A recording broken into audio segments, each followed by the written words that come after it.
noite a todos. Que a energia amorosa de Deus, o nosso Pai de misericórdia, e de Jesus, o nosso mestre amigo, nos envolva a todos. Hoje eu vou trazer um tema de estudo a respeito do espírito imortal, que somos, cada um de nós, somos imortais. Às vezes a gente escuta falar que somos eternos, porque nós temos a eternidade para evoluir. Mas o espírito sobrevive sempre, ele nunca morre. Quem morre, quem desencarna, quem decompõe é o corpo físico. Então nós vamos começar a trabalhar partindo de uma fala do Emmanuel, em que ele diz que nenhuma teoria científica, nenhum sistema político, nenhum programa de reeducação pode roubar do mundo a ideia de Deus e da imortalidade do ser inatas no coração do homem. Todo ser humano, ele já nasce com essa noção dentro dele, ele não sabe explicar, do divino dentro dele. Além disso, que ele é imortal. Não importa que seja lá um aborígene da Austrália, um índio da Amazônia, um intelectual de São Paulo ou Nova York. Isso está dentro do ser humano. Essa ideia de Deus e imortalidade do ser está no inconsciente coletivo da humanidade. Independente de ser um indivíduo, de um indivíduo estar nessa vida atual, como um incrédulo, não acredita em nada, um ateu, né? Um adepto do niilismo, que seria aquele que acha que a morte vai dar em nada. A Joana de Ângeles coloca assim: o homem que sonha na atualidade com outros céus e outras terras, fora do sistema solar, amante das ciências e da tecnologia, quando enfrenta a própria imortalidade, a própria realidade como ser imortal, perturba-se, apresentando a mente dominada por sombras e os sentimentos esmagados pelos receios e as incertezas cruéis. Basta lembrar que na época que os astronautas foram à Lua, muitos deles chegaram deslumbrados com a harmonia do universo, com o tamanho daquela magnitude, e muitos deles acabaram acreditando realmente em Deus. Que geralmente cientista, ele não é ateu, né? Não acredita muito nessa coisa de Deus, de religião. A compreensão de que somos espíritos imortais ajuda bastante quando fizermos a passagem para o lado de lá. Espíritos não são seres vagos e indefinidos, como muitos pensam, nem são fantasmas, tais quais os descrevem os contos de almas do outro mundo. São seres semelhantes a nós, com um corpo como o nosso, apenas fluídico e normalmente invisível. São seres individuais. Tem um invólucro etéreo, imponderável, chamado perispírito. E o perispírito é uma espécie de corpo fluídico, tipo uma cópia da forma humana. Povoa o espaço e o percorre com a rapidez de um relâmpago. Constitui, então, um mundo invisível.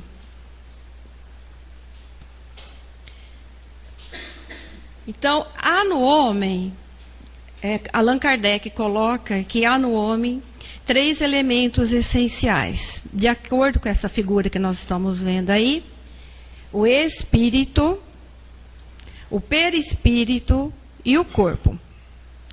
O espírito, ou alma, é o princípio inteligente no qual residem o pensamento, a vontade e o senso moral. A alma do homem é o espírito encarnado.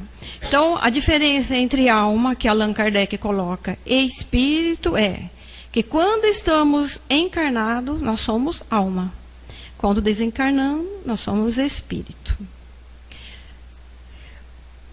O perispírito é o envoltório fluídico, leve, imponderável, que serve de ligação e de intermediário entre o espírito e o corpo. Aí, então, na figura, nós vemos o perispírito bem centralizado, que ele está no meio entre o espírito e o corpo. Mas os três formam uma coisa só, né? O corpo, que seria esse nosso corpo palpável, né? Matéria, sólido. O corpo é o envoltório material que põe o espírito em relação com o mundo exterior. Para melhor entendimento, nós vamos passar, então, um vídeo curtinho, produzido pela TV Mundial de Espiritismo, sobre essas três partes essenciais do ser.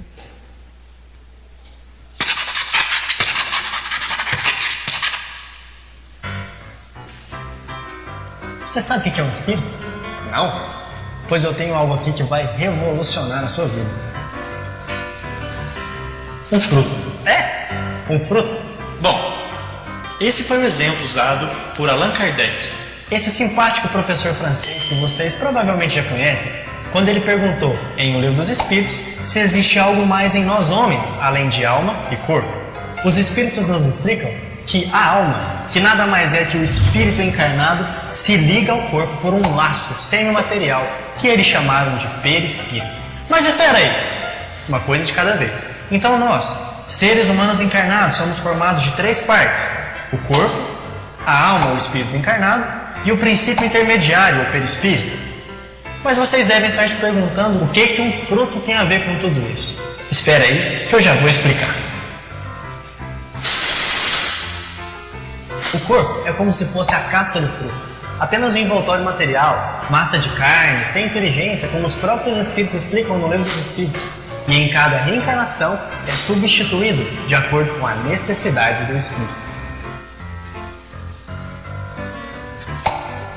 O perisperma do fruto representa o perispírito.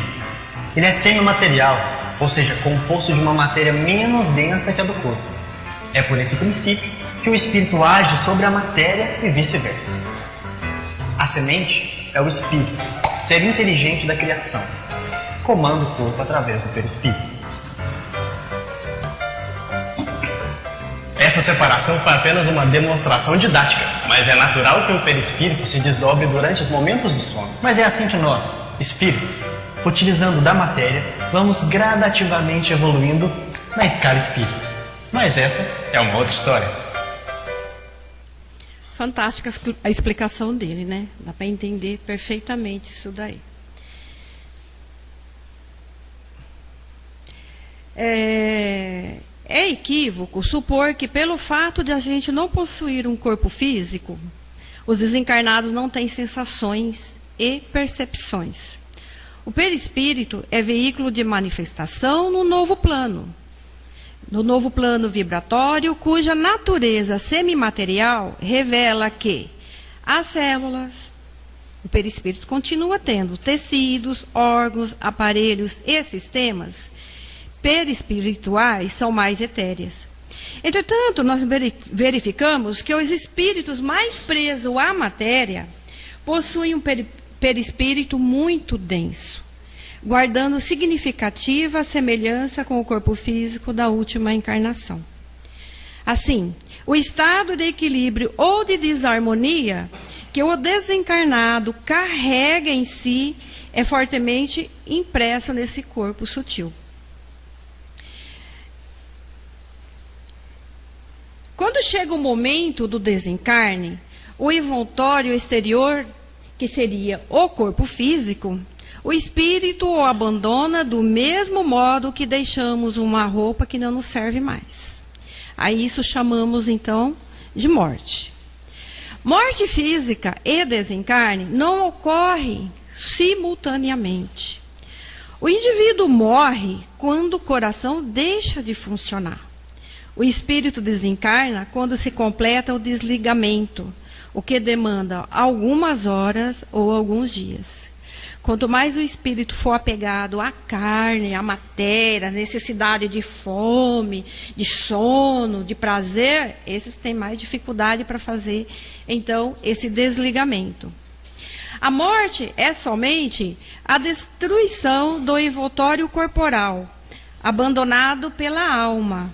Espírito encarnado, como a borboleta, abandona a crisálida. A gente vê isso em árvores, né?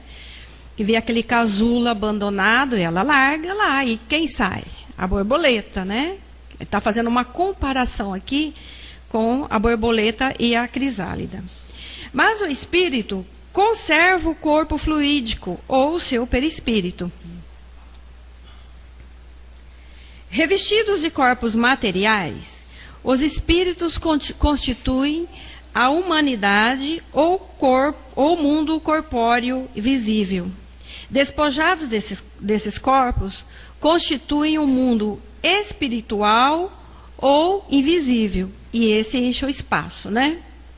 Assim, os espíritos não são seres abstratos.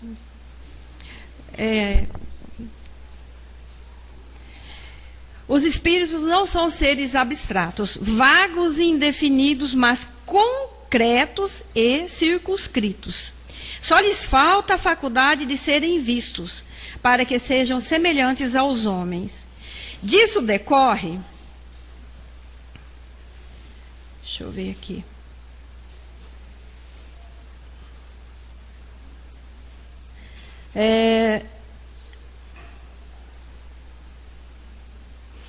Disso decorre que o espírito, quando encarnado, ele está mais denso, enquanto o perispírito estaria, então, mais sutil.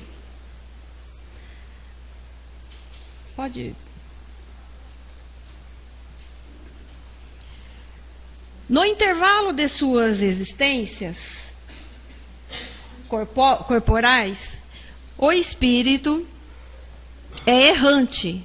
Durante esse tempo, não está à toa. Ele está vivendo sua vida normal de espírito. Então, é chamado de espírito errante a hora que ele está do lado de lá, após o desencarne. De acordo com seu livre-arbítrio, o estudo, o aconselhamento de espíritos que lhes são superiores, a observação, as experiências vivenciadas, entre outros, lhes facultam os meios de melhoria espiritual. O espírito errante é feliz ou infeliz conforme o bom uso ou mau uso que fez da sua última existência. Por não possuírem um corpo material, aguardam uma nova encarnação para se melhorarem. Aguardam-nas na chamada erraticidade. Erraticidade é, portanto, o tempo de espera. Seria, então, a fila de reencarnação. No intervalo entre uma reencarnação e outra, experimenta a realidade espiritual segundo as suas crenças e cultura. Ele não deixa de ser o que ele é aqui quando vivo, quando encarnado. Se o indivíduo não acredita em reencarnação, do lado de lá, ele vai se ver vivo e, mesmo assim, nega a reencarnação. Não vai acontecer milagre do lado de lá. Então, do lado de lá, ele vai experimentar a realidade segundo as suas crenças, cultura, seus interesses e vontades. E poderá progredir buscando esclarecimento e trabalho. Mas também poderá dar prosseguimento às suas viciações e suas tendências menos felizes. Como encarnado, o espírito corrigirá, então, só vai conseguir corrigir essas tendências como encarnado. Lá ele vai ter umas aulas, se ele tiver interesse, se querer. Então, para se preparar para a próxima encarnação. E só vai corrigir a hora que ele estiver aqui como encarnado. Ele vai corrigir o quê? Os erros do passado e produzirá, então, novas conquistas rumo à perfeição. Então, vamos ver agora um esqueminha disso que nós acabamos de falar. O espírito imortal reencarna numa das moradas da casa do Pai, que no nosso caso é o planeta Terra. Ele desencarna. Depois de consumada a encarnação, ocorre o momento dele voltar à pátria espiritual. É então que ocorre a morte e o desencarne, com o desligamento completo dos laços fluídicos com o corpo físico. E eis que surge quem?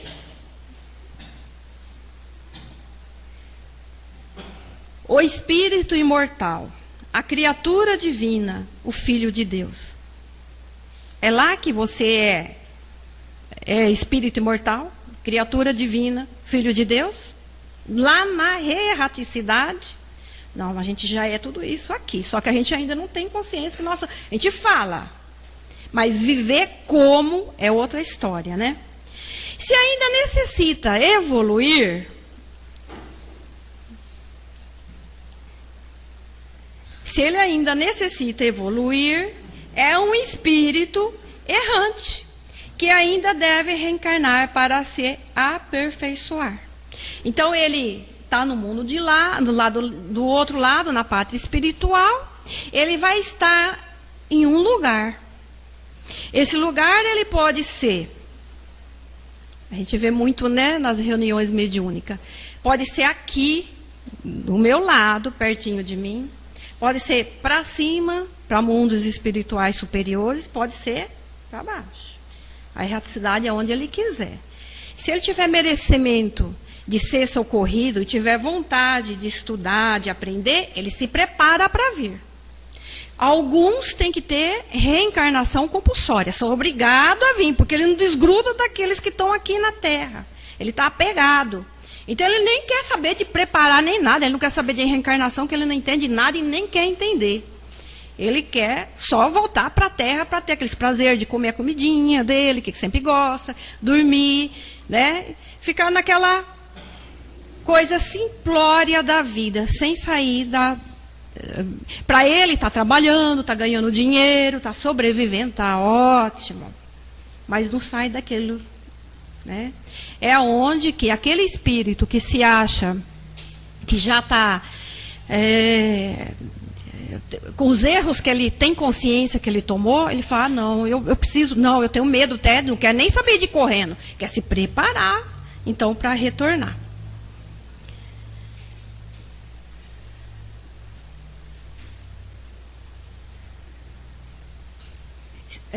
Pode pôr outro. Situação diversa vai ocorrer, então, com os espíritos evoluídos, que por não possuírem... a gente vai chegar lá, né? Futuramente nós vamos ser esses aqui. Então, eu vou ver como que vai ser bom, né? Mas vai demorar. Mas é errando e aprendendo que vamos chegar, né? Situação diversa ocorre com os espíritos evoluídos, que por não possuírem maiores necessidades de reencarnar, conforme o grau de perfeição que tenham alcançado, permanecem ligados a determinadas colônias na espiritualidade. Nessas regiões elevadas do plano espiritual, eles atuam como orientadores, promovendo o progresso da humanidade terrestre. As sociedades espirituais fora do mundo físico aglutinam-se em verdadeiras cidades e vilarejos, com estilos variados, edificando largos empreendimentos de educação e progresso, em favor de si mesmas e a benefício dos outros. As regiões purgativas, ou simplesmente infernais, são por elas amparadas, quando possível, organizando-se aí, sob o seu patrimônio, extensa obra assistencial. Por que colocamos infernais ou purgatoriais? Na doutrina espírita, nós sabemos que não existe purgatório. O semelhante, o que se assemelha a purgatório seria o umbral. É onde a gente vai purgar, vai dar uma depurada no perispírito, para estar pronto e adentrar colônias espirituais, casas transitórias, etc. Infernos seria aqueles umbral grosso, abismo, pesado. Mas o pior inferno é aquele que a pessoa constrói dentro de si. Então ela vai ter que sair forma pensamento fixa que ela está do outro lado. E é nesse momento que esses espíritos evoluídos vêm e socorrem. Os espíritos se acham em toda parte, ao nosso lado, acotovelando-se e nos observando incessantemente. Por sua constante presença no nosso meio, são agentes de vários fenômenos. Representam um papel importante no mundo moral e até certo ponto no mundo físico. Por quê? Nós sabemos que espíritos inferiores provocam tempestade, terremoto, né? Tsunamis, são eles que trabalham na obra do Pai também, quando houver a necessidade. E atuam nos espíritos encarnados que estão aqui no nível moral, nível mental, que são as chamadas obsessões. A vida espiritual é a vida normal do espírito, é eterna. A vida corporal é transitória e passageira, não passa de um instante na eternidade. A gente acha que viver 70 anos, 80 anos, está capengando aí, falando, nossa, o que é diante das milhares de reencarnações que nós já tivemos? Emmanuel, ele coloca assim, que é ainda reduzido o número dos que despertam na luz espiritual, plenamente conscientes da sua situação. Porque diminuta é a porcentagem de seres humanos que se preocupam sinceramente com as questões do seu aprimoramento moral. A maioria dos desencarnados, nos seus primeiros dias da vida além-túmulo, não encontram senão os reflexos dos seus péssimos hábitos e das suas paixões, que nos ambientes diversos de outra vida os aborrecem e deprimem. Tal qual aqui, tal qual lá. O que vai ser de mim depois que eu desencarnar? É o que eu sou hoje. É o que o meu mundo mental, o meu mundo emocional está ditando. Segundo Joana de Ângela, a ausência de uma fé religiosa robusta, não é fezinha, é fezona, né? Que possa apontar o rumo da imortalidade, abre espaço para comportamentos inquietadores, empurrando para a depressão e para a revolta surda, silenciosa. O espírito também fica deprimido e revoltado na vida espiritual. Se ele era deprimido aqui, ele vai mudar? Milagre existe? Não existe na terra, não existe lá, certo? Na verdade, a tendência que ele tem aqui como encarnado, carrega consigo como espírito imortal essas mesmas tendências, positivas ou negativas.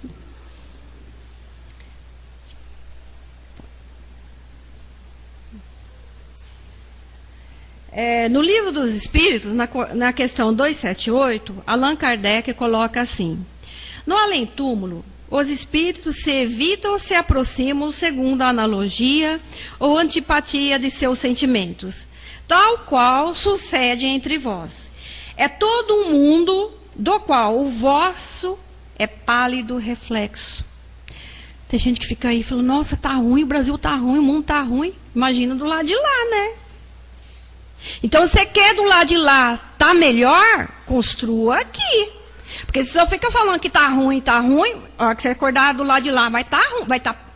Aqui é pálido reflexo, vai estar muito pior lá.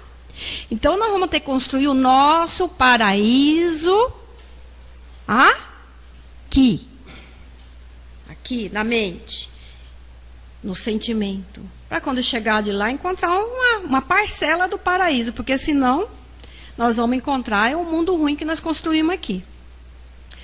Os da mesma categoria se reúnem por uma espécie de afinidade e formam grupos ou famílias de espíritos, unidos pelos laços da simpatia e pelos fins que avisam. Ninguém se aniquila pela morte. Desse modo, não morreram também aqueles que a desencarnação silenciou. Também como nós somos espíritos imortais. Eles prosseguem na caminhada ascensional e mantêm os vínculos sentimentais com aqueles que lhes eram afeiçoados ou não, deles recordando-se e desejando ter um intercâmbio, a fim de afirmar que continuam vivendo conforme eram. Admitida a sobrevivência da alma ou espírito, é racional, então, a gente admitir que ele continue que eles continuam do lado de lá com as suas afeições. Os amores que deixou na terra continuam amando do lado de lá. Sem isso, as almas dos nossos parentes e amigos estariam totalmente perdidas para nós depois da morte. A nossa esperança é essa, né? A pessoa, você não ter essa noção, niilismo, morreu, vira nada. Deve ser terrível, né? E olha que nós passamos encarnações passadas acreditando também no niilismo. E como os espíritos podem ir a toda parte, né? Eles, naquele mundo que ele está ali, naquela erraticidade que ele está vivendo, ele pode ir para lá e para cá. Espírito superior, ele pode descer. Espírito inferior não sobe. Então ele fica ali, por toda parte, ali azucrinando. Se está aqui, ele está por perto dos familiares.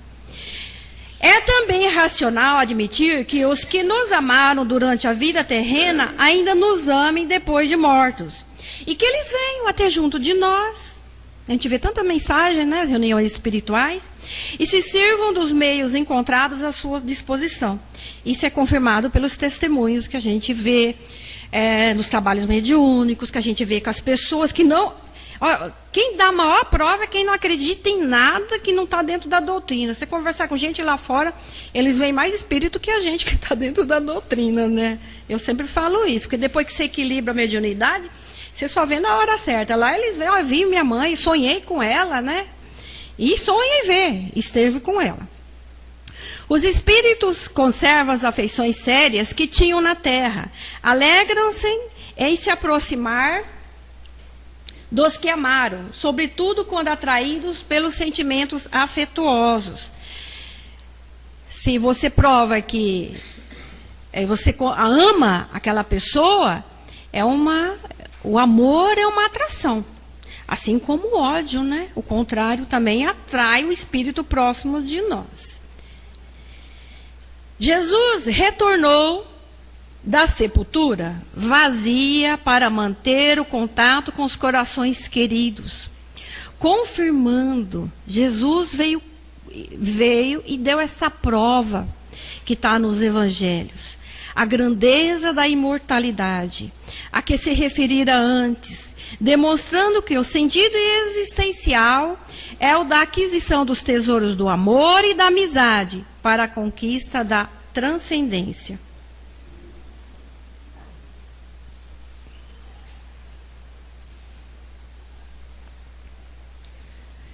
Emmanuel coloca assim: nós viveremos eternamente através do infinito. Às vezes, quando eu estava na escola, eu pensava assim, né? Tinha aquele símbolo do infinito, que é o 8 deitado, né? Aí eu falava, nossa, o que seria o infinito? Aí eu começava a viajar na maionese, né? Então eu começava a falar um número grande, bem comprido. Aí depois eu tentava falar em 1000, milhão, trilhão. Nossa, como a gente se perde, né? E vai aumentando, infinito, você não tem fim, né? Então, olha, nós viveremos eternamente através do infinito. E o conhecimento da imortalidade expõe o nosso compromisso com o aperfeiçoamento do nosso espírito. Nós temos que assumir esse compromisso. Não vou falar assim, espírita, assuma o compromisso. Não. Nós, como espíritos imortais, independente da religião que é, nós temos que assumir esse aperfeiçoamento ético, moral e espiritual. É um compromisso que a gente assume cada vez que a gente vem para cá.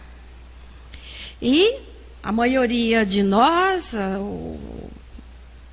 a maior parte que já tem consciência, dessas pessoas que têm um pouco de consciência, elas já são tuteladas pelo seu mentor, por um protetor.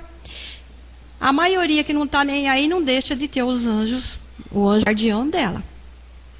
Mas quanto mais a gente se envolve com esse trabalho, mais espíritos benfeitores nós vamos encontrar do lado de lá, querendo nos ajudar. E muitos deles nos avalizam. Sabe aquele... Você vai alugar uma casa, precisa de um avalista. O avalista que vai assumir, se eu não pagar, ele assume toda a dívida, não é assim? Coitado, né? Daqueles que avalizam a gente, né? Ai, eu botei tanta fé na Vilma, chegou lá, ela titubeou. Agora, mas ele avalizou. E muitas vezes, se ele não dá conta de tudo, ele pede ajuda. Eles pedem ajuda mesmo. A gente às vezes acha que nós estamos aqui abandonando, que, nossa, meu Deus do céu, as coisas não dão certo para mim. E a gente não sabe o quanto que eles estão trabalhando do lado de lá. Tem uma história num dos livros do Humberto de Campos, que ele conta assim, que André Luiz foi junto com ele lá para ver como que é o dia a dia dele como um benfeitor lá, um protetor espiritual. E a mulher acorda, sabe aquelas mulheres madame, que não quer nada com a vida, empregada que faz o café, que apronta as crianças, que vai para a escola e tudo, e ela lá naquela preguiça para levantar. Aí levanta arrastando o chinelo e tudo, dá beijinho nas crianças, mas quem fez tudo foi a empregada. E o anjo protetor que está ali, além dele dar conta dela, ele está dando conta dos filhinhos para não cair, porque a mãe está lá deitada, não quer nada com a vida.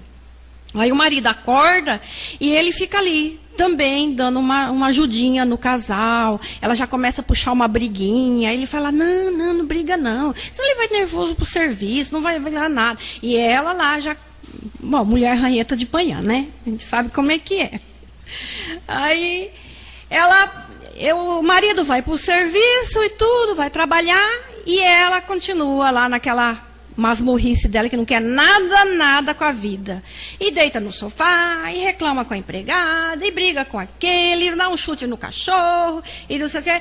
E o André Luiz vai chegando uma hora que ele vai ficando tão perturbado, ele fala, meu Deus, como que você aguenta tudo isso, com essa criatura aí fazendo tudo isso, e você aí, dando uma mãozinha, né?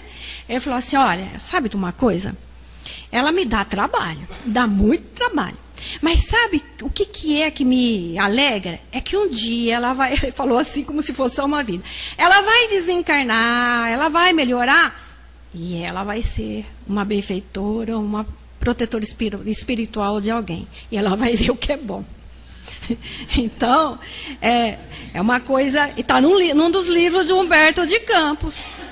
Então a gente acha que nós somos cuidados? Somos sim. Nós temos merecimento de receber isso. Porque nós somos filhos de Deus. Deus está preocupado com a gente. No livro O Homem Integral, Joana de Ângelo coloca assim: quando o homem moderno passar a considerar a própria imortalidade em face da experiência fugaz do soma, do corpo físico. Então, olha, o corpo físico dura aí 70, 80, 90, vamos pôr aqui, aí as pessoas que duram mais de 100. O que é 100 anos em vista das várias reencarnações que a gente viveu? E vamos viver.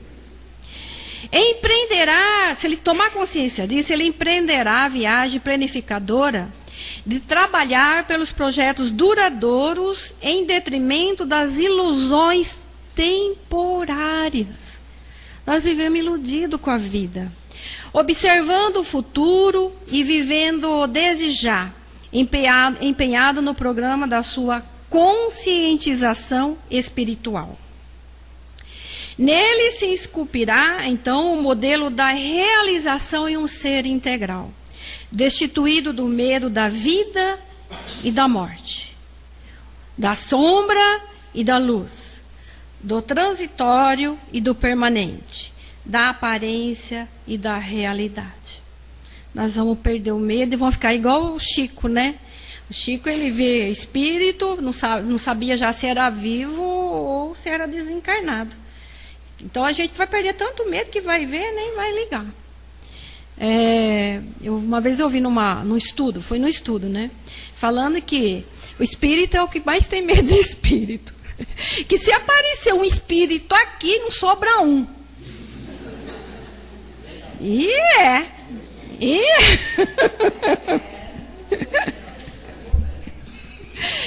Eu vi isso daí, achei muito engraçado na hora, mas a gente ainda não venceu isso, né? O medo do espírito. Cedo ou tarde, a sociedade humana reconhecerá a si mesma como seres imortais, habitantes de diferentes planos vibracionais. Entenderá que, além da existência física, há uma realidade espiritual pulsante.